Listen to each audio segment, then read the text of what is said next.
Hey everybody, welcome back. This is Ryan J. Owens. If you haven't seen the previous episodes, there's an intro to this series. There's episode 1 with getting started, questions to ask yourself. Then there's episode 2, and now we're on episode number 3. So what we're going to talk about today is researching and initiating contact with agents and or teams. This is really important, so I'm going to give you a lot of information on what you can expect from agents and what you can expect from teams, and then how you can start reaching out to them. And then as a little bonus, I just want to talk a little bit about reaching out to your peer and starting a peer-to-peer network where you can start actually getting information from your peers that either have graduated before you or that never even were in America, being connected through a network through beyondathletic.com, the podcast.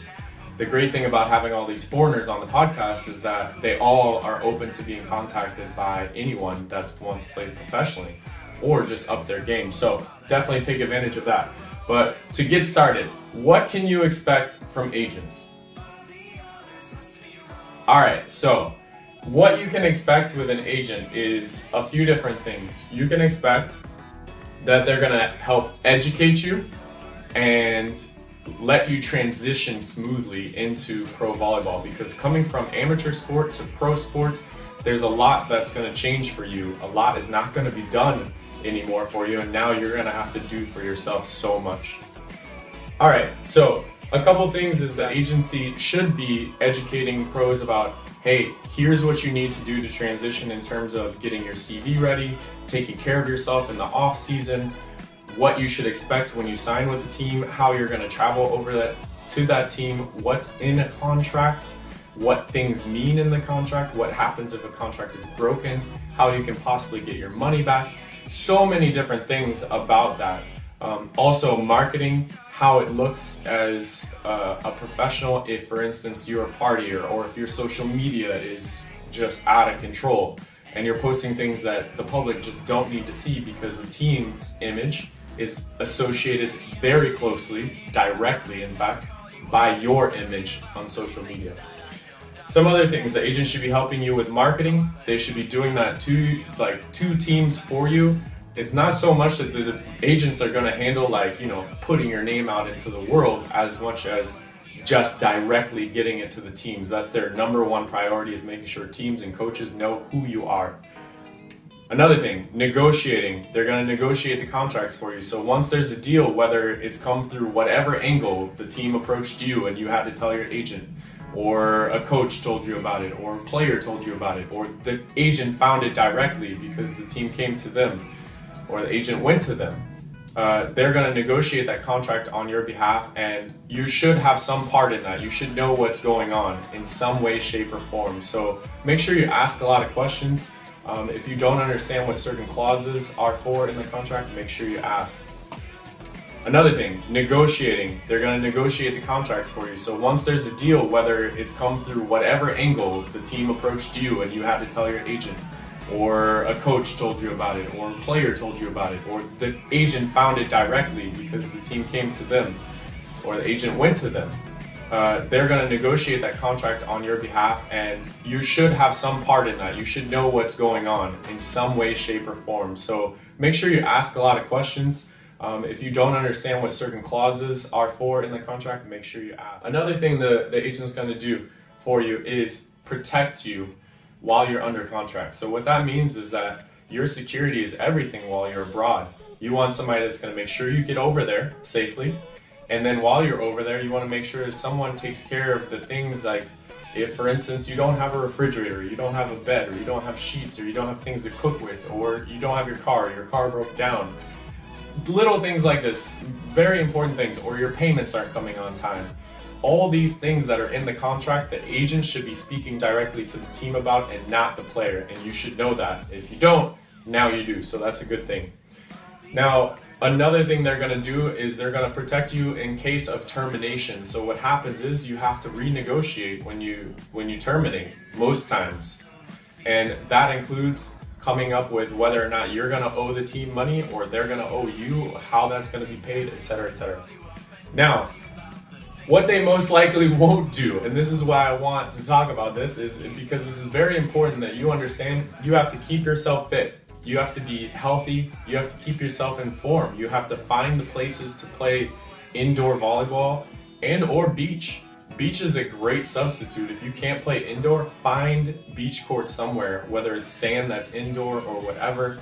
It does not matter. Rent that court yourself, or find some friends to rent it with you, or find an open gym, or find a PVL team that's playing close to you, or an open team for USA Nationals, whatever. Reach out to your region for USAV and find some place to go if you can't train, for instance, with your college team.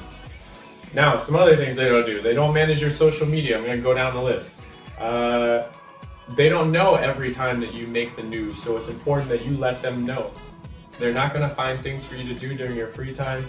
They're not gonna register your flight miles, do your taxes, get your documents organized. You're gonna have to do all of that stuff. Now, let's move on. What do teams do for you? What can you expect from them? All right, well, I'm just gonna go through basically kind of what they pay for, what they might pay for, what is kind of a small chance they could pay for. What's paid for? 100% paid by the team usually. Travel to and from your team, your housing plus utilities, sometimes not internet. Your salary, obviously, net, it should be paid net, not gross. If it says gross on your salary, make sure that you know what the net amount that you're gonna make is very important. Health insurance, mostly they're gonna cover during training, during matches, playing volleyball, playing your sport, but it could be more than that. So most likely, what are they gonna cover?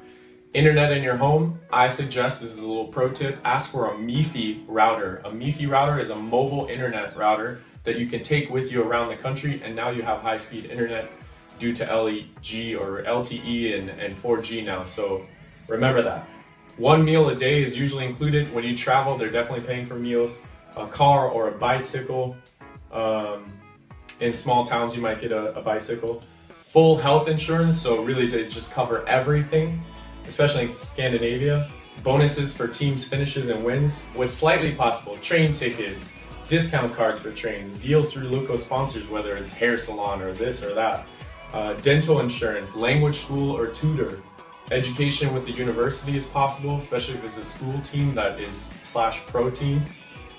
Youth coaching jobs are possible with different places, and then bonuses for individual performance. So like for instance, if you're the best scorer, best blocker, or top 5 or 3, you can try to negotiate. So if your salary isn't where you want, you can try to get little bonuses in there, so ask your agent about that.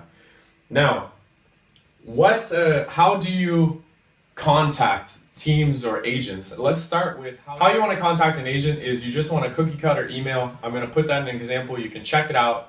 Make sure you just say, hey, to whom it may concern, my name is blah, don't put blah.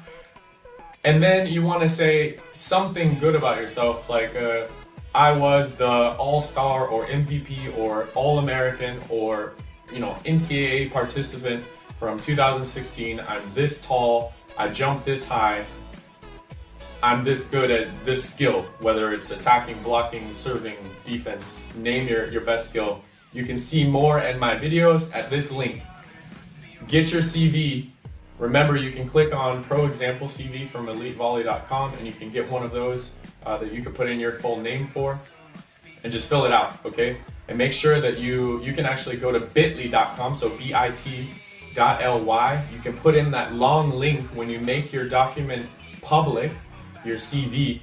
That means that anytime you update that CV, it's just gonna shoot off to teams like instantly. So the next time they click on that link, hopefully the bit.ly link, you can just make it your last name and CV or whatever you want, you can customize it. Then they always have your information. Now, what are some of the questions that you want to ask the agents after you put those things? So you put those things, they see it, and then if they respond to you, now what you can ask them is some of these things. And I bolded some of the ones that I wanted to throw to you guys, and there's many more that will be an example. You can cut and paste, but here are the most important to me. How long have you been an agent? Where are your strongest contacts in the world? Do you have partners in other countries? If yes, what are their names? Try and get contacts. Are there any agencies you won't work with? What guarantee do I have if the team doesn't pay me that your agency is gonna help me fight for my salary? What salary range do you think I could make, and for what duration of time? What are the chances of me being signed or with a team perfect for my current level, or with a team that's for my potential, so something for the future. So tons of stuff. There's going to be peers. Make sure you reach out to your peers. Daniel Davidson is going to be a guest. We've recorded, and I'm going to release that. He's working for the FIVP. He's also general manager of Rising Tide Men and Women for the PBL, so reach out to him. But this guy is super knowledgeable about marketing, and one of the great tips that he gave me today was, and I've thought about this, but I love how he always thinks about these little details, is go on the USAV site and just look for pro volleyball contracts. Like, players go abroad every year and they post who went abroad and where they went abroad. And all you have to do is do a little bit of social media stalking, and come on, let's be honest, we've all done a little bit of social media stalking, hopefully not to some crazy degree, but check them out. If those players are abroad, friend request them and send them a message when you friend request them. Oh my gosh, if I don't get a message when I'm friend requested, I'm usually like, I don't know what to do with this person because I don't know who they are.